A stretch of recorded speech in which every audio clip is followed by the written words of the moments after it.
네, 정치권 동향을 대기자의 시선으로 짚어보는 목요 정치클럽 기자 대기자 시간입니다. 최병묵 전 TV조선 해설위원, 박찬수 한겨레신문 대기자 두 분과 함께하겠습니다. 어서 오십시오. 반갑습니다. 안녕하세요. 안녕하세요. 네. 네, 오늘은 박찬수 대기자께서 발제해 오셨죠? 예, 지난 주말 이태원 참사로 온 국민이 슬픔에 빠져 있는데 북한은 연일 미사일 도발에 수위를 높이고 있습니다. 정말 그 총체적 난국의 상황인데요. 이 난국의 선, 전국, 그걸 한번 오늘 짚어보겠습니다. 네. 오늘 민주당이 이태원 참사 국정조사 요구서 제출을 이제 공식화했습니다. 다음 주 본회의에서 처리하겠다고 이제 시한까지 못 박았는데 국민의힘 정진석 비대위원장은 검수완박법 개정이 먼저라고 이제 응수를 했습니다.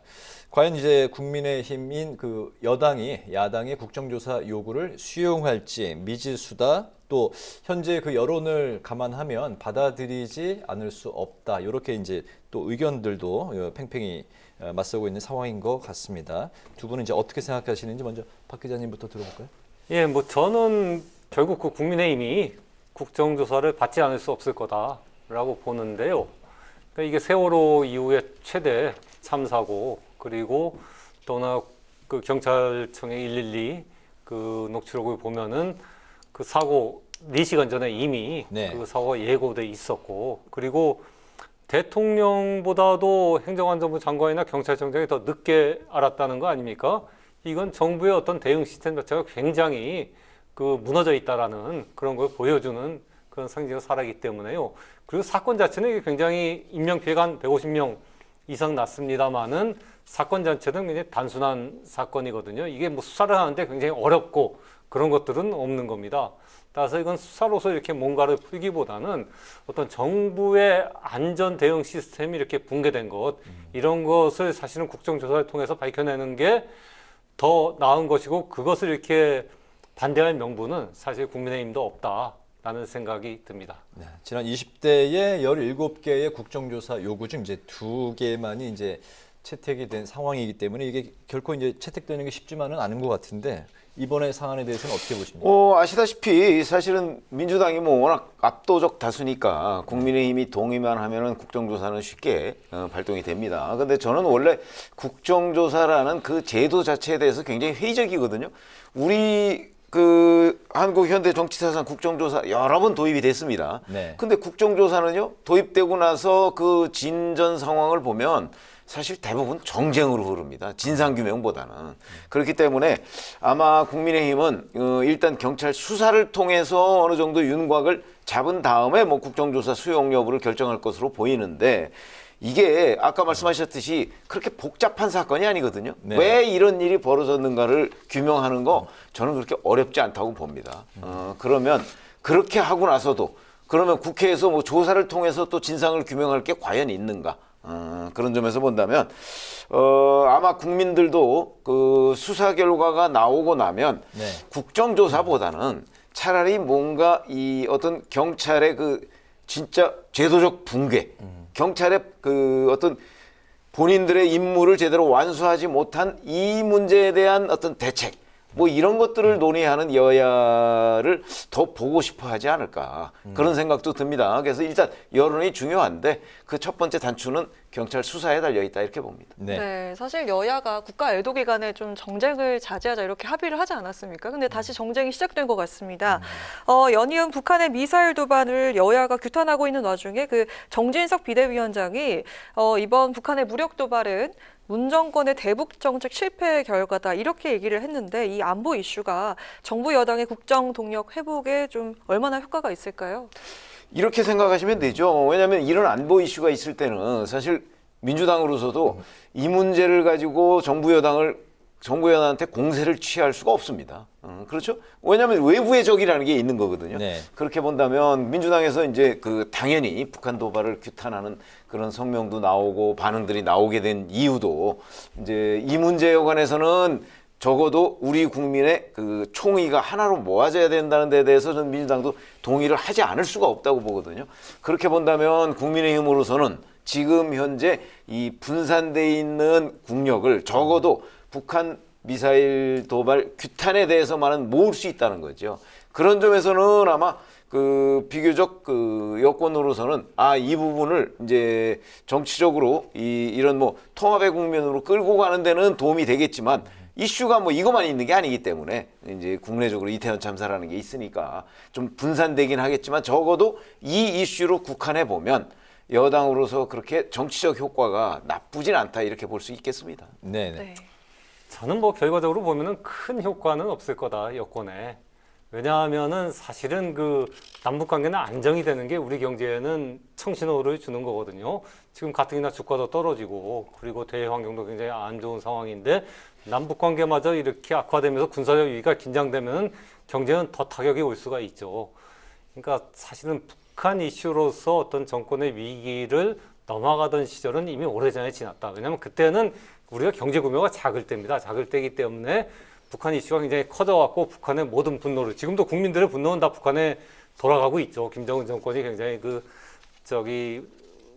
나쁜 정권이고 남북한 정권이다라는 거에 대해서는 여야 가릴 거 없이 다 이렇게 동의하는데, 근데 그걸로서 그럼 문제가 끝나냐, 그렇게 분노만 하면은. 문제는 그 분노를 잊고서 이걸 안정적으로 잘 관리해갖고 현재 세계 10위권인 경제를 어떻게 타격이 가지 않게 하느냐 하는 게 정부의 유능함이거든요. 지금은 그게 더 필요한 시점이죠, 지금. 근데 그 점에서 보면은 윤석열 정부는 지금 제대로 이렇게 대응을 못 해갖고 굉장히 지금 한 번 더 군사적 위기가 고조되고 있고, 저는 상당히 좀 걱정이 됩니다. 지금 이런 상태로 에스컬레이트 되다 보면 진짜 올해 안에 어떤 남북 간의 우발적인 무력 충돌 가능성도 있고, 만약 그런 게 일어나면은 주가는 물론이고 최근에 레고랜드 사태로 채권 시장이 확 얼어붙은 적이 있는데 대외 채무 같은 데도 영향이 올 수가 있거든요. 그런 것들을 잘 관리해야 될 여건으로서는 꼭 이 북한의 도발이란 게 정치적으로 유리하지만은 않다, 이렇게 봅니다. 네. 그 애도 기간이 이제 내일 이제 끝나죠. 애도 기간이 이제 끝나는 다음 주부터는 국회에서 이태원 참사를 놓고 격렬한 여야 공방이 이제 벌어질 것 같습니다. 공방의 핵심은 이제 주체 없는 행사다. 이제 여당의 입장은 이제 그렇기 때문에 입법 보완을 통해서 지자체장이 안전에 관한 관리에 이제 책임자로 규정을 해야 된다라는 입장이고, 또 야당은 그 다중 밀집 상황에 대한 안전 매뉴얼이 없었기 때문에 책임자 처벌, 뭐 또 소재를 가려야 된다, 이런 이제 공방이 오고 갈 것 같습니다. 야당의 이번 그 사안을 바라보는 핵심 포인트, 또 여당의 핵심 포인트는 각각 어떻게 두고 있는 것 같으신지 두 분의 의견 들어볼까요? 저는 뭐 이제 주체 없는 행사다, 아니면 안전 매뉴얼 미흡이다라는 것들은 굉장히 그 지엽적인 문제 같고요. 그러니까 사실은 만약에 진짜 아무도 예상하지 못한 데서 이런 사고가 났으면은 뭐 그럴 수가 있는데, 네. 이미 112 신고가 4시간 전에 된 거 아닙니까? 네. 4시간 전에 예고가 됐는데도 4시간 동안 정부는 아무런 대응책을 수립하지 못하고 대응을 하지 못한 거거든요. 이거는 그만큼 정부 전체의 어떤 안전 대응 시스템이 무너졌다는 거고, 왜 그럼 경찰이 그렇게 무능하게 대응했을까? 제가 보면은 윤석열 정부 들어서 처음에 한 게 뭡니까? 행정안전부에 경찰국 신설한다 그러면서 굉장히 파문을 일으켰지 않습니까? 네. 즉 경찰은 이거 정권 바뀌니까 정치적인 문제가 더 중요하지. 그리고 더구나 저희 대통령실도 청와대에서 용산으로 이전했단 말입니다. 그러니까 경비 문제도 굉장히 서울경찰청의 지금 가장 큰 현안이 뭐겠어요? 일상적으로는 용산 대통령실 경비가 제일 중요하지 않겠습니까? 거기 집회 시위 없게 하고 교통 잘 원활하게 하는 거. 네. 그런 상황이 되다 보니까 자꾸 국민의 생명과 안전에 대한 전반적인 행정기관, 경찰 일선의 관심도가 낮아졌는데 큰 문제가 있기 때문에, 사실은 주체 없는 행사라든가 이런 것들은 굉장히 말단적인 문제고, 이런 것들로서 문제를 해결하려고 하면은 오히려 현 정부는 더 좀 어려움에 빠질 수가 있겠다라는 좀 생각을 합니다. 네네. 글쎄 제가 보기에는 완전히 민주당적인 생각이라고 보거든요. 지금 말씀하신 내용이. 왜 그러냐면 사실은 대통령실을 경비하는 경찰과, 그렇죠? 그다음에 예를 들어서 이태원에 무슨 축제가 있으면 그걸 관리하는 경찰은, 우리나라에 경찰이 얼마나 많습니까? 전국적으로 14만 명이나 되는데, 그런 걸 보면 그거는 완전히 다른 거고, 지금 민주당에서는 자꾸 이 문제를 경찰의 문제보다는 자꾸 정부의 문제로 가져가려고 해요. 그러면 이렇게 한번 생각해 보시죠. 10월 29일 날 6시 34분에 첫 번째로 압사당할 것 같다는 그런 주민신고가 접수됐을 때, 네. 그리고 그로부터 한 4시간쯤 뒤인 오후 10시 15분에 실제 사고가 발생했을 때 그럼 정부의 윗선에서는 아무도 모르고 있었어요. 그렇죠. 그럼 이거는 누구의 책임이 가장 큰 겁니까? 그 보고가 제대로 전달되지 않고 물론 그 전에 뭐 서울경찰청에서 추가 지원이 없었다 이런 부분에 대한 책임 당연히 져야 되겠죠. 그러나 사고 현장에서 사고가 임박했다는 그 경고음을 무시했던 거는 네. 일단 경찰이에요. 현장 경찰과 그 경찰이 보고를 1차적으로 받은 사람들이에요. 근데 이거를 지금 민주당은 자꾸 정부 윗선으로 가져가려고 한단 말이죠. 윗선은 알지도 못하고 있었어요. 그 전에 제대로 보고도 못 받고. 그렇기 때문에 제가 보건대는 자꾸 민주당은 이걸 정치적 책임과 법률적 책임을 한꺼번에 누구한테 이 윤석열 정부한테 지우려고 할지 모르겠으나 만약에 경찰 수사 결과도 마찬가지고 구체적으로 본다면 이 책임은 조금 분리해서 그래서 정치적 책임을 뭐 지지 않아도 된다 이런 뜻이 아니고 분리해서 그 대응할 필요가 있겠다. 저는 그게 국민의힘의 입장이라고 봅니다. 네. 저는 네. 한마디만 거기 더하면요. 물론 이제 그런 측면도 있는데 또 하나는 전 더 큰 문제는 윤석열 대통령이 제일 먼저 알았다는 거 아닙니까? 그리고 대통령이 안 18분 뒤에 행정안전부 장관이 이런 상황을 알았고 그리고 거의 2시간이 지나서 경찰청장이 이 상황을 알았다는 거거든요. 그러면 저도 이제 청와대를 출입해 왔습니다만 네. 되게 큰 사건이 나왔고 청와대에 먼저 일보가 올 수는 있어요. 대개는 이제 뭐 밑에서부터 경찰 통해서 행정안전부 통해서 청와대로 오겠지만은 요즘은 다 이제 휴대폰 갖고 있으니까 일반 시민이 뭐 청와대에 전화할 수도 있죠. 그러면 청와대가 먼저 할 수도 있습니다. 그러면 청와대가 먼저 알았으면 이 주무부처가 어디입니까? 행정안전부고 경찰청 아니겠습니까? 그럼 당연히 대통령이 행정안전부 장관이라든가 경찰청에 전화해갖고 야, 이 사건가 어떻게 된 거냐 대응해라라고 지시가 돼야 되는데 그 지시가 2시간 동안 안 내려간 겁니다. 청와대에서 네. 대통령실에서 이건 굉장히 그 국정 운영의 난맥이 드러난 거죠. 옛날 같았으면은 설령 대통령은 안 하더라도 관련 수석이나 비서관들이 당연히 장관에 전화하고 경찰청장에 전화해갖고 그 대응을 하라고 지시하고 챙겼을 텐데 그런 챙기는 게 대통령실에서 안 이루어졌다는 거거든요. 이건 굉장히 큰 문제죠, 사실은. 네. 네, 이랬던 상황과 또 더불어서 정부 책임론이 대두되고 있는 건 사실인데 윤 대통령이 경찰 압수수색에 대해서 한 점 의혹 없도록 수사를 해달라 모두 공개하라 이렇게 지시를 내렸는데 이 때문에 이게 꼬리 자르기가 아니냐 하는 일각의 추측도 있는데 이거 어떻게 생각하시는지 들어보겠습니다. 아니 조금 전에 제가 말씀을 드렸듯이 이 부분에 관해서 대통령이나 행안부 장관 뭐 이런 쪽에서는 사고가 벌어지고 나서도 한참 동안 모르고 있었어요. 왜? 보고가 없었으니까. 그 사람들이 뭐 보고를 받고 알지 실제 무슨 뭐 현장에 나가봐서 알 수 있는 건 아니지 않습니까? 그래서 지금 말씀하신 내용은 야권에서는 자꾸 이 정치적 책임을 얘기하지만 1차적으로는 이거에 대한 법률적 책임을 누가 져야 하느냐가 굉장히 중요한 그 포인트예요. 그리고 나서 정치적 책임은 그 여권에서 져야 되겠죠, 당연히. 그러나 우선 급선무는 법률적 책임을 누가 지느냐가 문제다. 그래서 경찰이 지금 수사를 하고 있지 않습니까? 그 수사의 결론을 1차적으로 보고 그 다음에 그 결론에 따른 법률적 책임을 묻고 나서 정치적 책임을 거론해도 늦지 않다고 봅니다. 근데 아까 그 경찰이 이제 그 아무래도 책임이 있다고 이제 말씀을 하셨는데. 아니 어차피 현장을 통제할 네. 1차적인 책임은 경찰한테 있는 거잖아요. 그렇죠. 그러니까 어쨌든 경찰이 책임이 있다고 좀 보시는 거죠. 그럼요. 근데 책임이 있는 경찰이 사실 이제 수사 대상인 건데 네. 또 수사에 또 이제 현재 주체잖아요. 근데 그거는 이제 검수완박 때문에 검찰은 이 부분에 관해서 대형 참사에 관해서 수사를 개시할 수가 없어요. 그러니까 검찰은 보조 기능밖에 못 하거든요. 네. 뭐 법리 검토나 이런 거. 민주당이 검수완박 강행했잖아요. 그래서 지금 못 하는데 그러니까 경찰한테 과연 맡길 수 있느냐? 제 개인적인 견해는 경찰한테 맡길 수 없다고 봅니다. 그래서 저는 이런 거야말로 특검이 필요하다. 그런 점에서 보면 검수완박이라는 원죄가 있지만 네. 오히려 민주당에서 먼저 특검을 주장해야 옳다고 생각합니다. 네. 다음 질문으로 넘어갈까요? 네. 부실한 조치와 대응이 밝혀지면서 세월호의 기억이 떠오르고 있다라는 그런 목소리가 많은데요. 여당 측에서는 정권 퇴진으로까지 파장이 커지지 않을까 우려하고 있습니다. 그리고 야당은 자칫 이 참사를 정치적으로 이용한다는 역풍을 맞을 수도 있는 그런 상황인데 이 참사의 파장 앞으로 어떻게까지 예상을 하시는지 앞으로 전망을 들어보겠습니다. 그렇죠. 그게 조금 전에 제가 또 말씀을 드렸듯이 바로 이게 객관적인 사실이 중요해요. 그렇죠?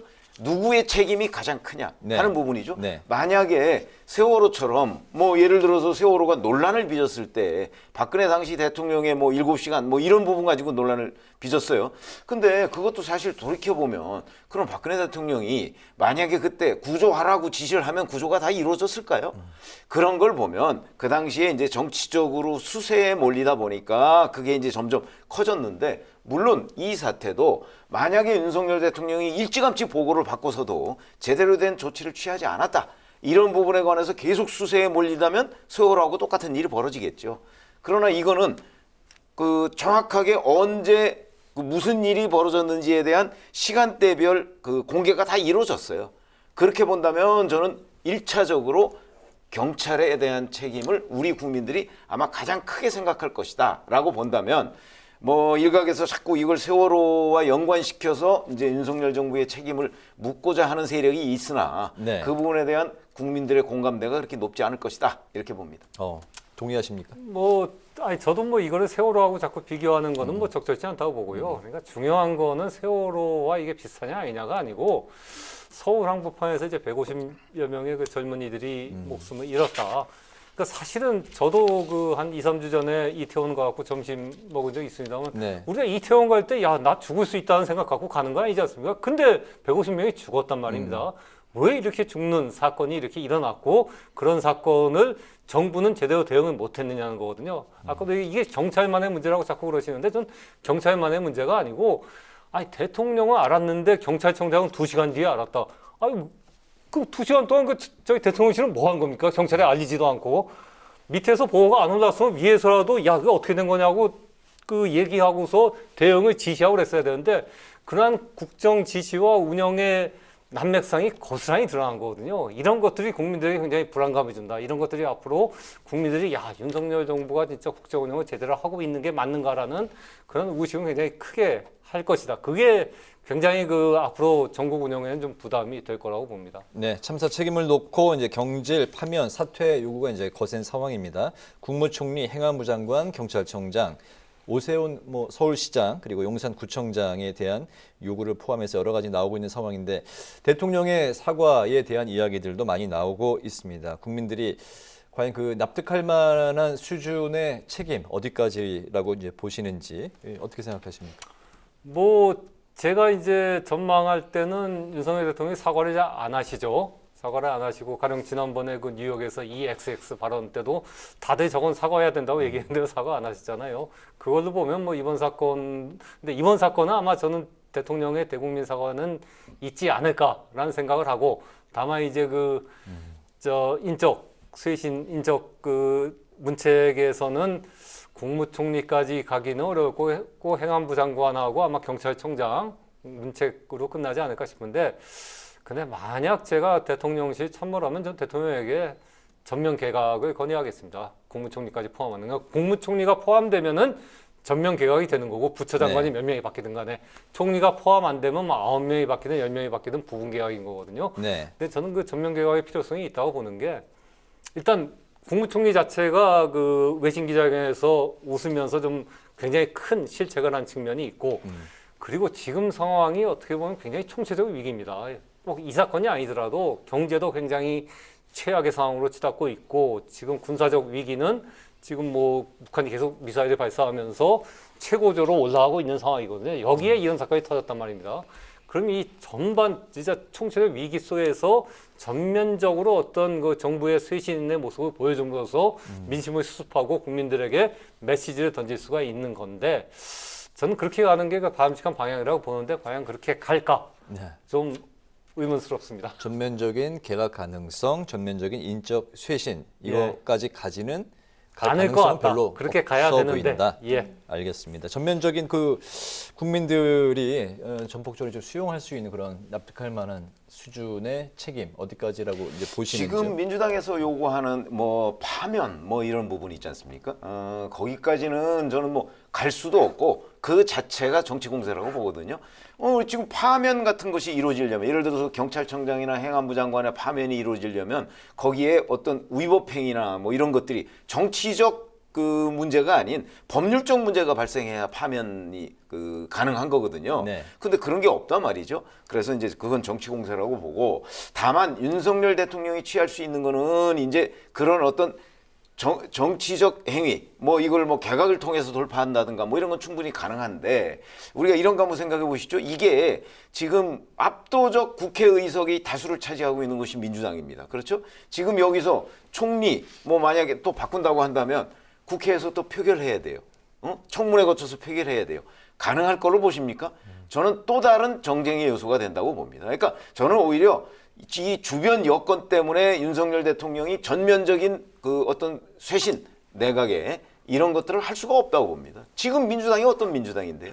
뭐 지난번에도 보면 사실은 뭐 별로 큰 문제가 없는 그 장관 후보자에 대해서도 하나도 인사청문회 그 결과 동의 안 해줬습니다. 그렇죠? 지금 총리 만약에 한다고 그러면 또 어떤 일이 벌어질까요? 그런 점에서 본다면 윤석열 대통령이 쇄신을 하고 싶어도 그걸 쓸 수 있는 카드가 사실은 별로 없다. 왜냐하면 거대 야당이기 때문에. 그런 점에서 본다면 아마 그런 그 현실적인 여건을 고려한 최소한도, 그래서 예를 들어서 뭐 행안부 장관 정도, 아마 그 정도로 저도 그칠 수밖에 없는 주변 여건이 있다 이렇게 생각합니다. 행안부 장관에 대한 책임 추궁, 네. 그 선에서 문책 정도 선에서 그칠 수밖에 대통령의 없는 사과에 대해서는 어떻게 상황이다. 생각하십니까? 아니 대통령은 이 수사 결과가 나오고 나서 아마 사과를 할 것으로 이렇게 예상이 됩니다. 네, 그 개각 가능성, 뭐 여러 그 인적 그러니까 쇄신- 개각이라는 게 이제 행안부 장관까지 하면은 개각인데, 네. 전면 쇄신은 이제 아까 총리 얘기를 네. 하셨잖아요. 네. 그 총리를 하면 그건 또 다른 정쟁 국면으로 넘어갈 가능성이 높기 때문에 그런 선택은 하지 않을 가능성이 높다고 봅니다. 물론 야당이 정말 뭐 물밑에서라도 자 총리를 바꿔주면 뭐 이만저만한 뭐가 되겠다 뭐 이렇게 해준다면 모르겠는데, 지금 야당이 그러기를 기대하기는 어렵다 이렇게 생각합니다. 네네, 알겠습니다. 네, 마지막으로 두 분의 한 줄 논평 들어보겠습니다. 박 기자님 먼저 들어볼까요? 예, 지금 임기 6개월도 안 됐죠. 근데 벌써 그 임기 말 레임덕을 보는 듯한 그런 느낌이 드는데요. 진짜 그 퍼펙트 스톰이 대한민국에 다가오고 있는데, 과연 윤석열 정부가 이 그 난국을 잘 헤쳐나갈 수 있을까 의문이 많아지고 있습니다. 그래서 저는 오늘 한 줄 논평은 5년 잘 버틸 수 있을까로 했습니다. 네. 최 의원님. 자, 이번에 이제 이태원 참사 얘기를 저희가 계속 했는데, 이번에 이제 주민들의 신고 4시간 전부터 있었다고 했죠. 뭐 압사 얘기가 무려 뭐 9회 9차례나 등장했다 이러는데도 불구하고 현장에 출동했던 경찰은 4번 출동을 했습니다. 근데 4번 다 결론을 보면 가서 뭐 상황을 정리하고 왔다 이렇게 돼 있습니다. 하나도 정리가 안 됐죠. 단 한 번만이라도 정리를 제대로 했으면 아마 현장에서 이런 어마어마한 일이 벌어지지 않았을 수도 있고, 아니면 피해를 줄일 수도 있을 것이다. 뿐만 아니고 그다음에 보고 체계도 뭐 전부 다 엉터리였습니다. 뭐 시간도 시간이지만 전 뭐 보고는 그렇게 중요하게 생각하지는 않지만, 그런 점으로 본다면 제가 오늘 한 줄 논평은 이태원 참사로 경찰의 중증이 드러났다 이걸로 하겠습니다. 네. 목요 정치클럽 기자 대기자, 오늘은 이태원 참사 그리고 북한 미사일 도발 속의 여야 공방에 대해서 살펴봤습니다. 지금까지 최병묵 전 TV조선 해설위원, 박찬수 한겨레신문 대기자 두 분과 함께했습니다. 오늘 말씀 잘 들었습니다. 네, 고맙습니다. 감사합니다. 고맙습니다.